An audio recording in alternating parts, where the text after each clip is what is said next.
Murder case से related justice नजाफी ने एक बयान दिया है कि जी नूर मुकद्दम का कसूर था कि वो कत्ल हुई क्योंकि वो लिव इन रिलेशनशिप में थी। पहले तो वो लिव इन रिलेशनशिप में नहीं थी, लेकिन अगर होती भी तो वो क्यों कसूरवार है? वो औरत है, इसलिए आपकी कंट्री में औरतों के कत्ल होते हैं और उसमें 43% जो कत्ल होते हैं ना, वो शौहर खुद अपनी बीवियों को मारते हैं। तो औरतों को तो शादी करना भी छोड़ देना चाहिए। अभी फरियाल को भी बड़ी बेदर्दी से उसके शौहर ने मारा है, वो भी शायद उसका अपना कसूर है क्योंकि वो औरत है। रसूलुल्लाह एक बार ना बाजार से गुजर रहे थे, उनको खूबसूरत औरत नजर आई, उनसे कंट्रोल नहीं हुआ अपनी ख्वाहिशात पे, अपनी लस्ट पे, तो वापस जाके घर आए तो अपनी बीवी ज़ैनब के साथ उन्होंने फौरन सेक्स किया और फरमाया कि औरत शैतान के रूप में आती है, तो औरत मर्दों को लस्टफुल बना देती है। अब उनके नबी साहब जो परवट थे, उनको परवट बनाने में भी औरत का ही कसूर था, ठीक है। अच्छा, इसके अलावा इनके जो खुलफा है ना अली, वो भी यही कहते हैं कि औरत ईवल हुआ करती है, ठीक है। इसके अलावा औरत के हाथों में जिम्मेदारी नहीं देनी चाहिए, उसको जो है ना हुकाम नहीं बनाना चाहिए। ये अली भी कहता है, ये मोहम्मद भी कहता है, ठीक है। अच्छा, इसके अलावा जो अली था, ठीक है, वो ये भी कहा करता था कि भाई औरत जो है ना वो उसमें जेलसी ज़्यादा है, ठीक है, वो जेलसी की वजह से वो ईवल हो जाती है। फिर औरतों से कोई मशवरे नहीं लेने चाहिए, उनसे कंसल्ट नहीं करना चाहिए। इसी तरह की एंटी वुमन बातें मोहम्मद साहब भी किया करते थे।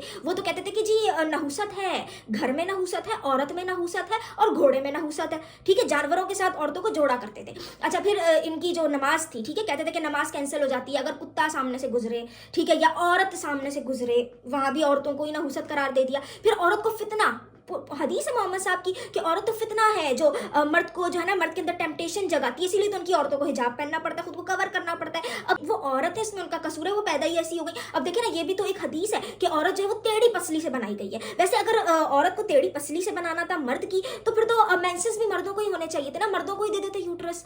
लेकिन नहीं, चलो उस टाइम तक कुछ चेंजेस आ गई होंगी। मोहम्मद साहब जो है ना वो कंपेयर करते हुए नजर आएंगे ऊंट को और औरत को, ठीक है, कि आपको किस तरह ऊंट खरीदना है उसका भी तरीका बताया, और साथ ही उसी हदीस में बताया है कि जब आप औरत लो ना अपने लिए सिलेक्ट करो शादी के लिए, या आपको लौंडी खरीदो, तो उसको भी बिल्कुल उसी तरह से टटोलो कि जैसे आप ऊंट को टटोलते हो। इसीलिए आपने देखा होगा कि पाकिस्तान में किस तरह लड़कियों को दिखाया जाता है जानवरों की तरह जब उनके रिश्ते की बात आती है। अच्छा, इसके अलावा ऊंट को जो मारने की बात की गई है, तो साथ ही औरत का भी जिक्र किया गया कि भाई तुम लोग कैसे अपनी बीवियों को इतना मार लेते हो जैसे कोई ऊंट को मारता है, और फिर रात में जाके उनके साथ मुबाशरत कर लेते हो। ना सिर्फ ये, बल्कि ये भी पेशन गोई प्रोडिक्शन करके गए मोहम्मद साहब कि औरतें ज्यादा जहन्नुम में जाएंगी, ठीक है। हालांकि दुनिया के जितने भी जेल है ना, आप कहीं किसी कंट्री का जेल उठा ले, वहाँ मर्द ज्यादा भरे हैं। जितने भी मर्डर्स होते हैं, रेप होते हैं, जो बड़े बड़े जराइम हैं, उनमें सबसे ज्यादा तो वो जराइम मर्द करते हैं। लेकिन उन सारे जराइम को छोड़ के अगर कोई औरत अपने शौहर की डिसोबीडियंट होगी ना, तो इस वजह से वो जहन्नुम में जाएगी, और मेजॉरिटी औरतें तो जहन्नुम में जाने वाली हैं। तो ये एंटी वुमन किस्म की जो सेंटिमेंट्स हैं, जो थॉट्स हैं, और विक्टिम ब्लेमिंग, यानी कि औरत पे ही सारा कसूर डाल देना, मर्द की कमजोरी का,